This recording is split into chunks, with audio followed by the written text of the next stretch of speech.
Thank you for joining me, Laura. How you doing today? Good, thank you. Good. Well, I just wanted to welcome you and kind of deep dive into your budding music career. I noticed that you are learning guitar, so tell me all about that right now. So I started learning about a year ago. It's something that I've always wanted to do. And I finally took the leap and just signed up for lessons, and then it all started there. So how did it progress? Like when you sign up for the lessons, you go in, you don't know anything. Is what kind of where do you start? How what's the starting point for learning guitar? It was actually really funny because I remember taking my guitar to the guitar shop and needing new strings because I had bought it and then never picked it up. And then when it was time for lessons, I knew obviously the strings needed to be replaced. And so when I went there, the guy was like, do you want to try it out after he restrung it? And I was like, I know nothing. And so, I mean, I think just being able to admit where your skills are Mm-hmm. is something that helps you because if you can just admit, even in my first lesson, like I know nothing, Right. then it really helps you just get started and start moving in the right direction. So I know I've tried to pick up a guitar and I've tried a few things. I would love to be able to learn some songs myself. One of the things that always fascinates me is how you train the tips of your fingers to be able to get enough pressure on the chords. Yeah, so learning has been an interesting. It's been really interesting because at certain points I thought pressing down harder was going to be the answer, and it's not that. So there was at one point where I was trying to learn the F chord, Mm-hmm. and for like a week I was like, why can't I get this? And I was googling it too. I was like, why am I not being able to, like, why can't I get it? And then finally just one day I did it, and it's not about putting so much pressure. It's really just about putting the right pressure and turning your finger the right way.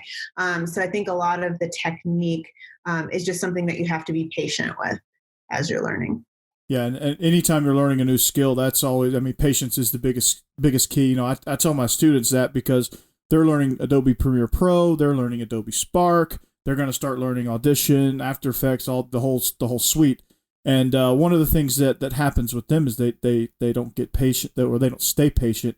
They often get frustrated and oftentimes check out. So what, like when you get frustrated with, again, when you said you were learning the F chord, you couldn't quite pick it up. I'm sure you got frustrated, right? Just in general, outside of guitar, even when you get frustrated trying to learn a new skill, what are some things that you try to do to combat that and learn the skill? I think for me, it's just, putting in the practice obviously really does make a difference.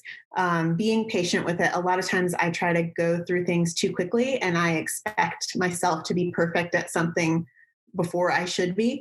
And I don't really, think about the fact that, okay, I'm just learning this. Like sometimes it takes people years to master this, and I'm expecting myself to get it, this quickly. So I think obviously putting the practice in, I think, reading, listening to other people who are trying to do the same things as you also helps, just to get some perspective and to make sure that you're not, keeping yourself in a box where you're thinking like, I have this level of expectation when in reality, that's way too high, right? Right. Oh yeah, absolutely. And I think sometimes I try to move through things too fast as well. So, Laura, you were a graduate of the Grady College of Journalism and Mass Communication at UGA. What skills did you learn there, and kind of what? Talk me through like your decision to kind of go with that major and why you chose broadcast news. So I think so. It all, I guess, it all comes back to music. I've always been a person who likes performing. That's just something that I've loved doing. And I obviously didn't know how to play an instrument, but I used to sing and things like that. And so when I got to college and it was time to pick a career, I was kind of hesitant at first. I didn't know exactly what I wanted to do, and so finally I decided I'm gonna do broadcast. And so it actually took me two times to get into the Grady program because they only let 30 people or so in each semester. So that was kind of something I had to go through myself as well, because you always expect yourself to be the best, and so not getting in that first time, it could have easily made me change my entire career path, but I didn't. And I stuck with it. I had some good friends that kind of helped me and motivate me too. They were like, it literally is 30 something people, so it's fine. And I did get in that second time. And from there, I learned so many skills that I've taken with me. So when I came out of college, I became a reporter and I worked for a TV station for several years. And then when I decided to kind of adjust my career path, I then went and worked for a variety of companies, including a video production company. And now I do marketing for a tech company. But through those times, all the skills that I learned in college about video production and about audio and about lighting and all of those kinds of things have really come through. And so I've even spoken at several marketing conferences and even done workshops for, different leaders of different organizations who have no idea how to use video in their marketing campaigns. And so I've, talked them through the fact that video can be a really powerful resource if you use it correctly, and gave them different options of what they could do and how it could be impactful. Yeah, I mean it's a budding industry, and it's starting to not only just live in production houses and studios. It's starting to go. I know there's a lot.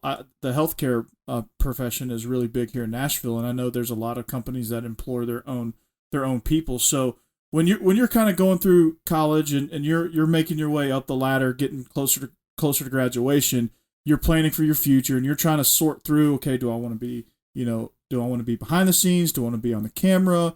What roles do I want to do? I mean, there's a lot of different avenues you can take. And what kind of process did you take with choosing that path and ultimately figuring out what you wanted to do? Well, I knew that, majoring in broadcast, I wanted to come out and be a reporter. And I actually came out and I was able to report and produce at the TV station that I worked at. But I remember sitting in, some classrooms after hours. I had gone to the store and bought stickers to put on DVDs that I had to make of my resume tape back in the day. It was all just snippets and a montage from, our news source class that we had done. Yeah. So we put on a news program. And so I chopped it up and I made this montage. And I remember just like sitting there and, sending out, I put so many of these DVDs in bubble envelopes and I sent them out to so many different stations across the country. And then I was like, okay, if I'm going to get seen, I need to be there. So I actually created, I did a road trip. And so I told news directors I'd be in their area and I was only there if they told me they would see me. So I said, hey, I'm going to be coming through on this day. Is there any time, is there a time I can stop by and talk to you for a few minutes? And that actually worked. And I was able to stop into, it was 3 or 4 stations. And I stayed at a little bit sketchy motels on my own and I did this road trip. But I did get a job offer while I was on that trip. And then I actually got a second one. So it was either go to Wilmington, North Carolina or go to Kansas. And so I chose Wilmington. Wilmington, North Carolina. Yeah. I don't know why, North Carolina, Kansas, but I remember the good old news source days. I was a behind the scenes person. I volunteered a lot. I never really officially got into Grady, but I did just about everything you could outside of majoring. I directed, technical directed, operated cameras. I worked for the campus radio station. That kind of ignited my fire for radio and being a radio personality. And I'm still kind of even though I'm teaching and coaching football, I still kind of chase that. I got this this podcast, Believe in Georgia Dogs, with the Believe Network. That happened in June. So the journey is still there. So you said you alluded to the fact that you took the road trip. That's old school networking right there. That is that is truly what they mean when they say pounding the pavement. So in the days in the generation of now, social media is such a big thing. Everyone has their own channel now on YouTube, and there's so many different ways to get your name out there. With this younger generation, what would you say would be the best way initially to get your name out there? I think what you have to remember is that a lot of times what people are looking for is someone who's motivated, who's always willing to learn. Mm-hmm. So even if you don't have the exact skill set someone's looking for, you might be the right fit if you show them that you're willing to learn, because I've learned a lot of things along the way as well. I think that one of the things I guess they should remember is not to forget that connection is important. So I remember going to a workshop when I was in college towards the end, and it was for like broadcast. And I remember they said, LinkedIn is this new thing that just came out. And at the time I was like, sure, whatever, social media. But now I see obviously the power behind it. And so even though some industries don't necessarily take to LinkedIn or take to some of these platforms, it's important to keep those connections and keep building them, right? So if there's I think LinkedIn's the perfect way to just build your connections. And then if you have a question, someone will answer it or someone will connect you to the person that you want to get to. And that's a really important step because a lot of times you're sending a resume off or you're trying to get someone to answer an interview call for you or whatever it may be.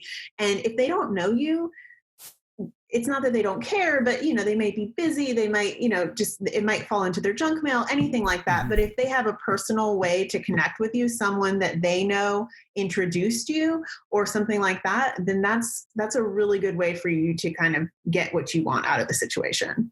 Absolutely. I mean, that's just, any way you can get personally in touch with somebody, I think is perfect. So, demo reel, you said I remember you saying you put together your demo reels. How, is that more important than the resume? For reporting when I was going, yes, because obviously people want to see you and see how you speak and what your presence is like on camera. But I mean, it's kind of a package deal. It's something that, obviously you want to have both. And you want to always keep your resume up to date, even when you have a job that you like, just because it's just something that you just never know. And so being able to have those things, but having the resume tape on top of it is great. So even if you're not a person who's on camera, being able to show that, hey, I know how to light somebody, or hey, I understand how to frame somebody up, something like that it goes a long way. Absolutely. And, everyone I've talked to has said the same thing. The demo tape is just supposed to be something 90 seconds max just to showcase the best of the best. And so let's move on to so you go from reporting and now you are in marketing. So what led to the decision to jump off the air and get on the marketing side? So, I was in reporting and I, for personal reasons, was moving at the time. And I interviewed at several stations in the new city I was moving to. And it was at a time where a lot of people were laying people off. And I got a job offer and it was for more money because, I mean, that's something that obviously in this field, you're not paid as much as you can be in other fields. And so it was a good amount of money compared to what I had been making. It was a good job. And I just sat on it for a minute and I was like, is this what I want to do? And then I decided it wasn't. And so then I started to go down a path of, okay, what is it that I want to do?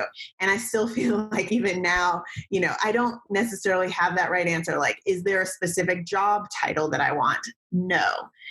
Do I want to enjoy what I'm doing? Yes. Do I want to be able to create stories that impact people or make a difference? Yes, of course. And so I think that that's the most important thing, is to really just enjoy what you're doing. And you don't always know what exact job title that's going to be until you start to kind of figure it out and talk to other people.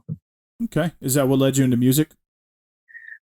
So music's just been something I've always wanted to do. And I'm always trying to, get new skills, whether it be, with marketing, I'm constantly, reading or listening to different things, watching what other people are saying just to stay on top. Because obviously platforms are constantly changing, like algorithms are constantly changing. So you kind of have to. But I think I finally got to the point where I was like, what is actually stopping me from learning guitar? Why am I not doing music even on the side? And it always comes down to time. Like, you feel like you don't have enough time. There's always going to be things that are going on in your life that take up time. But then I realized that after I started taking lessons, that if I purposefully, and you really have to purposefully do it, carved out the time, then I could do it. So when I thought I didn't have the time, it really was, it's easy to just be like, I'm tired, I don't want to do this, but I have been playing every single night. So I've been learning for a year now, a little over a year, and I haven't played 2 of those days. for different reasons. I even travel for work. I bought a travel guitar and I take it with me. So, I mean, Wow. I'm playing in like hotel rooms in Vegas and things like that, just to practice, just to keep going. Got to. Jam sessions with Laura. That's what it is right there. And you're also recording an album too. I saw that on Facebook. How's that going? Yeah, so I've been learning a lot of covers, and I've started to do open mics in the hopes of getting some gigs soon as well. I feel like I'm finally ready, so I'm going to start pursuing that. But I've always been a writer, right? That goes back to my time as a reporter. That goes back to my time as a videographer. I've always been a writer, and so I feel like writing kind of comes easy because it's just something that is in me, and so. I started writing, just jotting stuff down in a notebook. And I have a friend who I worked with in the past who has like a home studio. And so he was like, yeah, come over and we'll, try to figure some stuff out. And so we started producing some songs. Some songs have made it, some songs haven't. We're actually going to finish up another one this coming weekend. But it's a great learning experience because there's a lot of things that I know how to edit audio. I don't know how to do all the things the layering and things. So it's been really cool to watch and to be involved in that process too. Have you picked up any of the skills just by watching? I think so. I mean, I wouldn't say that I can master a machine or anything like that, but when it comes to Pro Tools, for sure. Like, I don't know all of the shortcuts, obviously, but I've been watching the way he's layering it. And, sometimes he'll say, what's missing or this. And then I'll say, what if we had a snap here or a clap there or, something that sounded like, and I think the main thing is to not feel embarrassed about creation because a lot goes into creation. And so if you feel embarrassed about saying, like, or whatever, you might not get the end product that you were looking for. So it really is being able to admit what you know, admit what you don't know, and then just try to create something amazing. Exactly. I mean, you can't discover what you don't know until you identify what you don't know. And I think that's a key skill as well. So, any advice to anybody that wants to pursue a career like that? I have several students that they're trying to make albums, they're trying to make songs, different genres, mostly rap, but different genres.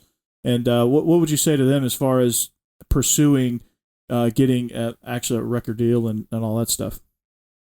I think it's just about being persistent, right? So, I mean, obviously, I'm just still starting out. And I think it's about making sure that you are still learning. So even when you make it, if you make it, I think it's important to just remember that there are things that you don't know. So like I've got some favorite artists that I listen to, and one of them is fantastic at guitars. And I went to his concert and he switched out a guitar in between every single song. And, it's tuned down to different songs, like there's all different things that go into it. But he wanted to play the piano. And so he started learning how to play the piano recently. And he's been like throwing out through COVID times, some short clips on social channels. And it's just been interesting to watch because you look up to people and you think that they're, this untouchable person who, has made it and it's just the end all be all. But in reality, as long as you're open to always learning, I think that's an important key to just being a person that people admire, right? It's just, it's just always trying to get better at your craft. Absolutely. And that's sharpening your saw, and just being somebody that's well liked and people that want to work with, I think is the two things that I've heard. I've done, I've done a series for my, I did a summer class, through my school district, and I had a few local guest speakers on, and they all said pretty much the same thing. Always improve your craft and just be that person that people want to work with. And so, and you'll probably get to, you'll get more opportunities than somebody who is not that way. So, but yeah, where can we find, is your music out right now? Is any songs out right now? Can we hear any of it, or is it still under construction? A lot of them are still under construction, but I do have a YouTube channel, so I can definitely send you the link to that.